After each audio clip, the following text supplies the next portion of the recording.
Hi friends, আজকে আমরা এসেছি হচ্ছে মাদারসাট কৃষ্ণনগর। আজকে রবিবারে দেখতেই পাচ্ছ ভিড়, প্রচন্ড ভিড় আজকে এখানে, সাংঘাতিক ভিড়। এখানে দিদি এসছে আমার অর্ডার নিতে, এই আমার টেবিল অনেক কষ্টে পেয়েছি আমি। দিদি এদিকে এসো। আচ্ছা হ্যাঁ, যেটা বলছিলাম তোমাদের ভেজ থালি বললে 160, তাই তো? আর মটন থালির দাম কত?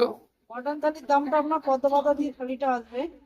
ওটাই আপনার 3 রকম সবজি থাকবে, একটা ছানার ডালনা থাকবে, ওটা মাথা ক পিস মটন থাকে? মটন থাকবে। 2 পিস মটন থাকে। ওটা আপনার 385 টাকা রেট আছে। 385, তাই তো? তাহলে তুমি একটা মটন থালি নিয়ে এসো আমার জন্য, আর তার সাথে তোমার যারা সাইড ডিশ থাকে ওগুলো তো থাকবেই। হ্যাঁ, ওটাই মটন থালি যেটা বললেন, ওটাই কিন্তু আপনার 50 টাকা আমদানি টাকা। আচ্ছা। আপনার নিরামিষ মোহামসটা সব আছে কিন্তু, বাট মটন থালিটা ওটাই নেই। আপনার যদি মটন